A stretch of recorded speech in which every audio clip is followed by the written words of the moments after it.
வணக்கம் ஃப்ரெண்ட்ஸ். இன்னைக்கு என்ன பார்க்க போறோம் அப்படின்னு பார்த்தீங்கன்னா, டெட்டோட நோட்டிஃபிகேஷன்ஸ் பத்தி பார்க்க போறோம். ஹிஸ்ட்ரி வந்து எப்படி எப்படி படிக்கணும் அப்படின்றதையும், என்ன கேட்டிருக்காங்க ஹிஸ்ட்ரி பத்தி அப்படின்றத பார்க்க போறோம்.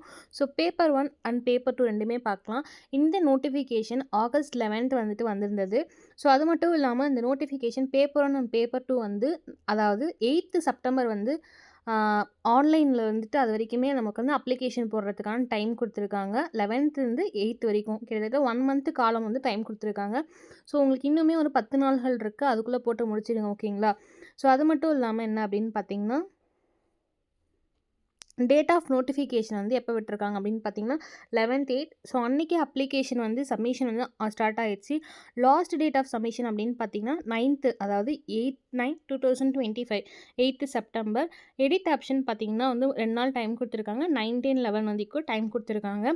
எக்ஸாமினேஷன் டேட் பார்த்தீங்க அப்படின்னா நவம்பரில் தாங்க. 1 நவம்பரும் 2 நவம்பர் தான் வந்து எக்ஸாம் கொடுத்துருக்காங்க. பேப்பர் 1 பொறுத்தவரை வந்து 1 நவம்பர், பேப்பர் 2 பொறுத்த வரைக்கும் எப்போ அப்படின்னு பார்த்தீங்கன்னா 2 நவம்பர், ஓகேங்களா? ஸோ ஏஜ் லிமிட் பார்த்தீங்கன்னா வந்து மினிமம் 18 இயர்ஸ் இருந்தால் போதுங்க கேண்டிடேட்ஸ்க்கு, ஓகேங்களா? அதுக்கு மேலே ஏஜ் லிமிட் இல்லை, ஓகேங்களா? நோ அப்பர் ஏஜ் லிமிட், ஓகேவா? அது கீழே இருக்கவங்க இல்லை, ஓகேவா? இல்லைனா 18 அல்லது ஜூலை 1 சொல்லுவோம் பார்த்தீங்களா, அந்த டைமில் பிறந்தவங்களா இருந்தாலும் ஓகே தான், ஓகேங்களா? நெக்ஸ்ட் என்ன அப்படின்னு பாருங்கள். தமிழ்நாடு டீச்சர் எலிஜிபிலிட்டி டெஸ்ட், அதாவது டிஎன் டெட் பேப்பரோடைய 1, ஓகே, ஃபார் கிளாஸஸ் இது வரைக்கும் அப்படின்னு பார்த்தீங்கன்னா 1 to 5 வரைக்குங்க. ஹையர் செகண்டரியில் வந்து நீங்கள் 50% மேலே மார்க் வாங்கியிருக்கணும், பாஸ்டாக இருக்கணும், ஓகேங்களா? இல்லது 2 இயர் டிப்ளமோ கோர்ஸ் பண்ணியிருக்கணும், இல்லைனா வந்துட்டு elementary education by whatever name known அதில் வந்து இதை பண்ணியிருக்கணும். நெக்ஸ்ட்டு அல்லது ஹையர் செகண்டரியில் அட்லீஸ்ட் 45% மார்க் எடுத்துருக்கணும், இல்லை ஃபைனல் இயர், அதாவது 2 இயர் டிப்ளமோ கோர்சஸ் வந்து பண்ணியிருக்கணும் அப்படின்னு சொல்கிறாங்க, ஓகேங்களா? நெக்ஸ்ட்டு ஹையர் செகண்டரியில் 50% ஆஃப் மார்க் எடுத்துருக்கணும், இல்லை பிஇஎட்ல வந்துட்டு நீங்கள் வந்துட்டு படித்து பாஸ் ஆகிருக்கணும், ஓகேங்களா? நெக்ஸ்ட் என்ன கொடுத்துருக்காங்க பாருங்கள். ஹையர் செகண்டரியில் 50% மார்க் எடுத்துருக்கணும், இல்லைனா 2 இயர் டிப்ளமோ கோர்ஸ் வந்து பாஸ் ஆகிருக்கணும் அப்படின்னு சொல்லியிருக்காங்க. இது முடிஞ்சதுக்கப்புறம் என்ன அப்படின்னு பார்த்தீங்கன்னா, டிடிஎட் கேண்டிடேட்ஸ் வந்துட்டு என்ன பண்ணலாம் அப்படின்னு பார்த்தீங்கன்னா அப்ளை பண்ணலாம், ஓகேவா? இது வந்து ஒரு எலிஜிபிலிட்டி டெஸ்ட்டு தாங்க. ஸோ அதனால் அவங்க அப்ளை பண்ணலாம். ஸோ பேப்பர் 2 பொறுத்த வரைக்கும் பார்த்தீங்கன்னா வந்து 6வதுலேருந்து 8th, அதாவது 6th to 8th கிரேட் வரைக்கும் பார்ப்பீங்க, ஓகே? பேப்பர் 1 பொறுத்த வரைக்கும் 1 to 5th. ஆனால் நீங்கள் படிக்கிற டைம் தெரிஞ்சு 10th வரைக்குமே வந்து நீங்கள் அப்கிரேட் பண்ணி வச்சுக்கோங்க. அதான் சேஃப் ஆக்சுவலாக, ஓகேங்களா? ஸோ இங்கே பாருங்கள், Tamil, English, other then Tamil and English languages. இது எப்படி நம்ம பார்ப்போம் அப்படின்னு பார்த்தீங்கன்னா, கிராஜுவேஷன் நீங்கள் பாஸ் ஆகிருக்கணுங்க, இல்லை ஏதாவது ஒரு டிகிரி வந்துட்டு நீங்கள் டிப்ளமோ வந்துட்டு எலிமெண்ட் பாஸ் ஆகிருக்கணும், ஓகேங்களா? இல்லது கிராஜுவேஷன் வந்துட்டு நீங்கள் 50% எடுத்துருக்கணும், இல்லைனா பிஎட் ஃபைனல் இயர் வந்துட்டு படித்து முடிச்சிருக்கணும், பாஸ் ஆகிருக்கணும், ஓகேங்களா? இல்லைனா கிராஜுவேஷனில் 45% எடுத்துருக்கணும், இல்லைனா பிஎட்டில் வந்துட்டு பாஸ் ஆகிருக்கணும்னு சொல்லியிருக்காங்க. அடுத்ததும் அதே தாங்க. இது ஃபுல்லுமே எவ்வளோ எடுத்துருக்கணும், எவ்வளோ பாஸ் ஆகிருக்கணும் அப்படின்ற மாதிரி கொடுத்துருக்காங்க, ஓகேங்களா?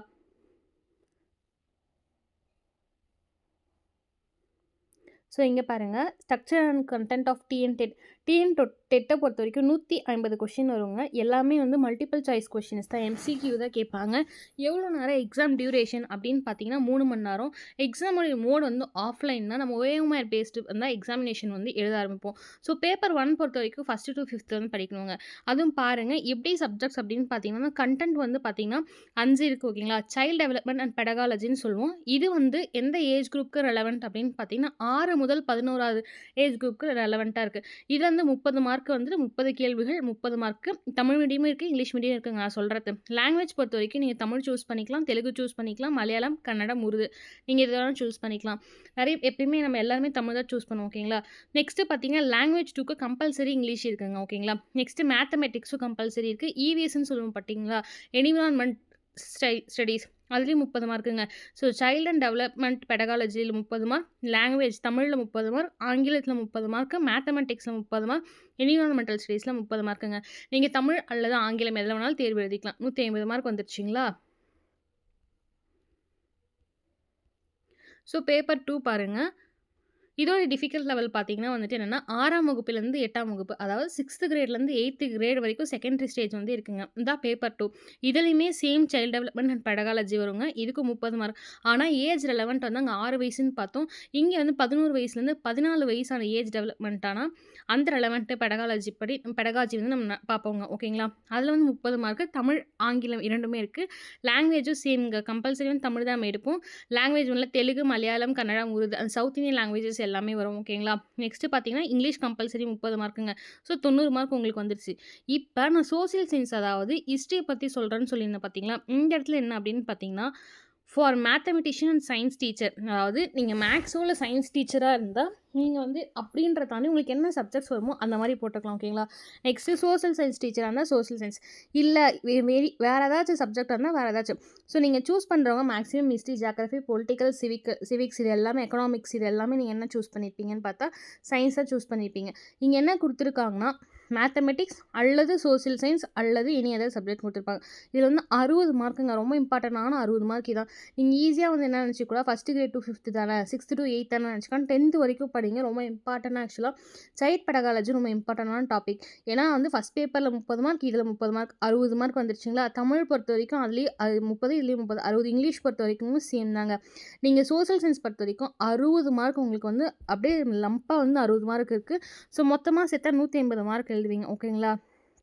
ஸோ நம்ம வந்துட்டு இன்னைக்கு அப்புறம் மண்டேலேருந்து நம்ம டெட்டுக்கான எல்லாம் வந்துட்டு கிளாஸ் வந்து டீச் பண்ண ஆரம்பிப்போம். ஓகேங்களா?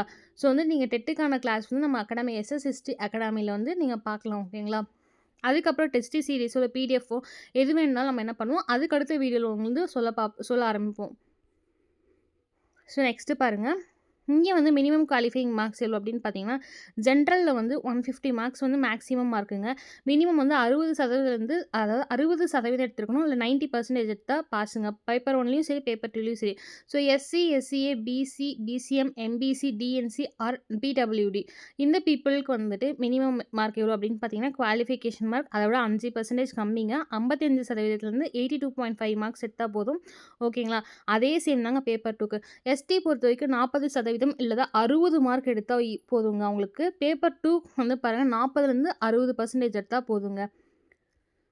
உங்களுக்கு இதுக்கு மேலே ஏதாவது டீட்டெயில்ஸ் வேணும்னா இதோ இங்கே கொடுத்துருக்கோம் பார்த்தீங்களா, http://www.trb.tn@government.in இதில் போய் பாருங்கள். ஓகேங்களா? அப்ளிகேஷன் முடிஞ்ச அளவுக்கு சீக்கிரமாக போட்டுருங்க. இன்னும் 10 நாள் தான் வந்து உங்களுக்கு டைம் இருக்குது.